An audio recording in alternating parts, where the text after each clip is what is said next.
सोचिए, तेहरान जैसे बड़े शहर में अगर नलों से पानी आना बंद हो जाए तो क्या होगा। और सोचिए, ये सिर्फ 1-2 दिन की बात नहीं, ऐसा पानी का संकट कि पूरे देश का लगभग 90% इलाका सूखे की चपेट में हो। जी हां, यही हाल है ईरान का, जहां राष्ट्रपति खुद चेतावनी दे रहे हैं कि अगर हालात नहीं संभाले तो अगले महीने से नलों में पानी नहीं होगा। सवाल यह है कि आखिर ईरान पानी के ऐसे बुरे दौर में कैसे पहुंच गया।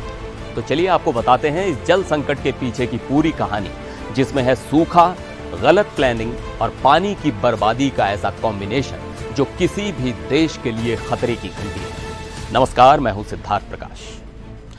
ईरान के राष्ट्रपति मसूद पेजेश्कियन ने खुलेआम मीडिया के सामने कहा है कि हालात बेहद गंभीर हैं। तेहरान समेत देश के कई हिस्से पानी के भयंकर संकट का सामना कर रहे हैं। अब ये संकट अचानक से नहीं आया, इसके पीछे कई सालों से जमा होती समस्याएं हैं। सबसे पहला कारण है लगातार सूखा।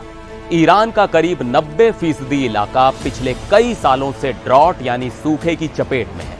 सिर्फ इस साल की बात करें तो सितंबर 2024 से अब तक बारिश में 45% तक की गिरावट आई है। मतलब आसमान से पानी गिर ही नहीं रहा, और जो गिरा भी वो सामान्य से आधा कम। नतीजा, देश के डैम खाली होने लगे। अभी हाल यह है कि ईरान के डैम्स में सिर्फ 42% पानी बचा है। तेहरान के डैम्स का पानी भी सिर्फ सितंबर के आखिर तक ही चल पाएगा, उसके बाद सरकार भी नहीं जानती। दूसरा बड़ा कारण, पानी की बर्बादी। ईरान में 70% से ज्यादा लोग पानी उतना इस्तेमाल करते हैं जितना स्टैंडर्ड लिमिट से ऊपर है। स्टैंडर्ड है 130 लीटर प्रतिदिन, लेकिन तेहरान में कई लोग इससे कहीं ज्यादा पानी बहा देते हैं।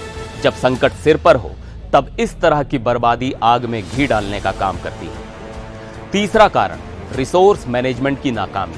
आपको जानकर हैरानी होगी कि ईरान में कुल पानी का 80 से 90% हिस्सा अकेले खेती में चला जाता है। और ऐसा क्यों?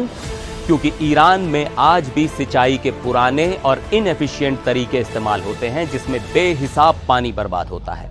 और तो और, ईरान उन फसलों को भी बड़े पैमाने पर उगाता है जिनमें बहुत ज्यादा पानी लगता है, जैसे गन्ना और चावल। एक सूखा देश जब पानी चूसने वाली फसलें उगाएगा तो नतीजा यही होना था। ऊपर से इंडस्ट्री और शहरी एरिया में भी पानी बचाने का कोई ठोस सिस्टम नहीं है। पेजेश्कियन ने कहा है कि सरकार 24/7 काम कर रही है, जैसे कि तालेकान डैम से पानी ट्रांसफर कर तेहरान को बचाने की कोशिश। लेकिन खुद राष्ट्रपति मानते हैं कि यह भी गारंटी नहीं कि पानी का संकट टल जाएगा। फिलहाल सरकार ऑफिस क्लोजर, वर्किंग आवर्स कम करने जैसे अस्थायी उपाय कर रही है, लेकिन राष्ट्रपति ने साफ कहा कि यह सब सिर्फ समस्या को ढकने जैसा है, असली हल नहीं। मतलब सरकार को भी पता है कि जब तक लोग खुद पानी बचाने की आदत नहीं डालेंगे और कृषि में बड़े सुधार नहीं होंगे, तब तक संकट और गहराएगा। और यह कोई पहली बार नहीं है। 2021 में भी पानी की कमी को लेकर ईरान के दक्षिण पश्चिमी हिस्से में बड़े पैमाने पर विरोध प्रदर्शन हो चुके हैं।